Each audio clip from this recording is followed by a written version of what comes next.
Whether you are on an adventure or at the downtown cafe, your answers are no more than a sniff away. Dog Training 360's purpose is simple: to teach you why dogs do what they do, as well as the action steps you need to take to have better communication, connection, consistency, and conceivability with your dog. We've been talking about adventures and talking about just more of a responsibility or an obligation to your dogs. And we just got done talking about being okay with what vets throw at you and how you're made feel guilty and not really giving you all the information or not feeling like you have a say in the situation, and also just the overall education and knowledge part of on the medical side of owning a dog. And today I'd like to talk about, just because we are a dog training platform, the obligation of training your dog. And I had a friend and client that came in from Washington, and she said, she's like, it's all over in Spokane that, dogs are just pulling their people all over the place, or they're on a flexi lead and it's just out, just willy-nilly, just, and there's actually more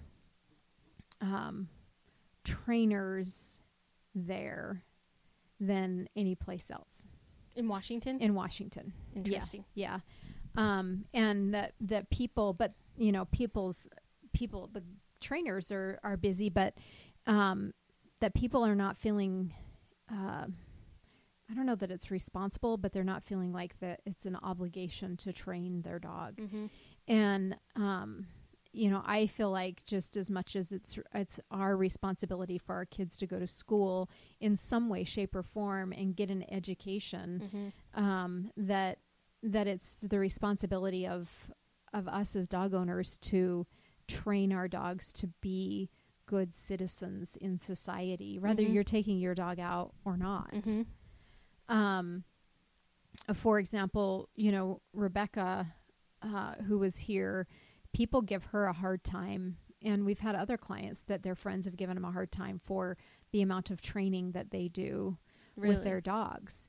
And they're like, how much more training are you going to do? Isn't that trainer good enough to make sure that your dog is trained? And why are you doing this? And why are you, dropping your dog off for, a 3-month boot camp, and you've already done all this training, but then in the same breath, they turn around and can't take their dog anywhere, or their dogs are unruly, or their dogs are aggressive, so it just doesn't make sense that, we are so into education with our kids and teaching them how to be productive citizens in society, but we also have these animals that live with us in society, and they're not trained, and they're not, they don't feel an obligation to do that, and that they're just fine with their dogs just pulling them around, or not even just not going out, because I think a lot of people that are in that mindset, this I don't need to train my dog because I don't ever take it anywhere. Yeah. Okay, so we'll just take outside of the home things out of the equation. Yeah. People are still come into your home. Yeah. Like, have you ever gone into somebody's home and like you sit on the sofa and the dogs all jump on top of you and they're like running across your lap and running across the back of the sofa and jumping over the back of the sofa and like tearing the people's house to shreds, and so they don't even have the basic obligation to train their dog to not destroy their own home. Yeah. Yeah. Or to respect people that aren't in their family that come in to the home. Yeah. Yeah. And I think that is even worse than not being able to have your dog walk on a leash. Right. Because some people really, their dog just stays at home and it never goes anywhere. Yep. And that's totally fine. That if that's what you like, it's great. Yep. But you still have to put in the same amount of training in your home as somebody that wants to take their dog all over everywhere. Yep. Because they have to have these rules and expectations in the home to not destroy your house, and also to have manners for when people come over. Yeah, for sure. And I think that's just kind of a, they'll grow out of it.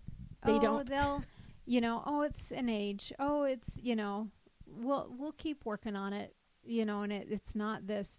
No, you should get training, and you should do training. You should give your dog an education, because I feel like, not just from a trainer standpoint, but from a dog owner, like you owe it to your dog to help them live in the household, into the rhythm of the households. And you owe it to your dog if you're going to go out and about to train them. That's not fair to your dog to be out there and just, it's with no direction. I want people to like my dog. I don't want people to come over to say, oh, we don't want to go over to Shannon's house because her dogs are there. Yeah. I want them to come over and be like, oh, we love your dog. Your dog's so well behaved. We want a dog like that, Yep. Yeah. And that's, if people love your dog, then it's a good experience for people to come over and see your dog. Yep. It enriches the dog's life to have people come over and like them and want to do stuff with them. That's not you. Yep.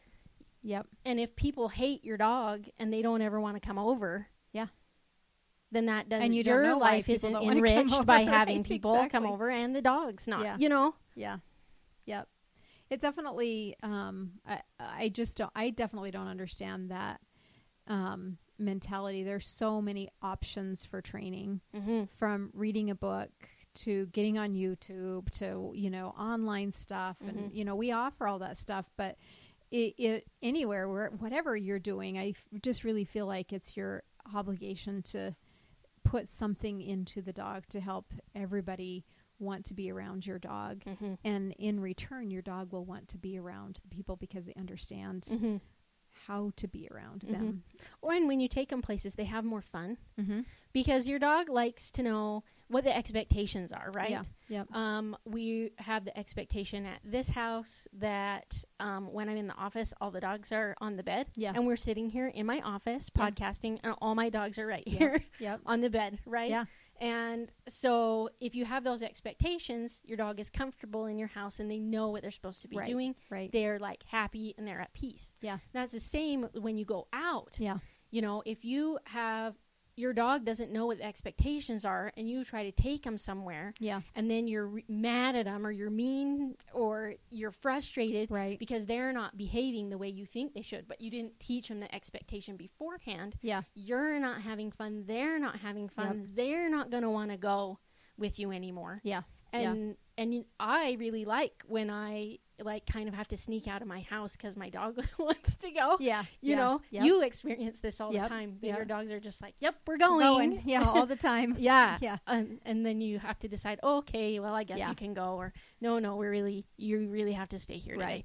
Right. But when the dog wants to go, it's really, really fun when your dog wants to go and they want to do stuff with you. Yep. Even it's fun when they just want to stay in the bed, while you're working. Yeah. It gets fun and they're happy and you're happy. And it's just like, don't you want that for your dog? Yeah. Don't you want him to be happy? Yeah. You have to do dog school. Right. For that to happen. You know? For sure. Absolutely. I think it, you may luck out and just have a dog that you don't have to do much with. Yeah. But for the most part, that's not a thing. Like, you need to do something with them. Some kind of training, some kind of expectation, some kind of routine. And I believe that training creates so much more in the relationship with your dog. And I feel like you owe it to your dog to put your dog in school in some way, shape, or form. Absolutely.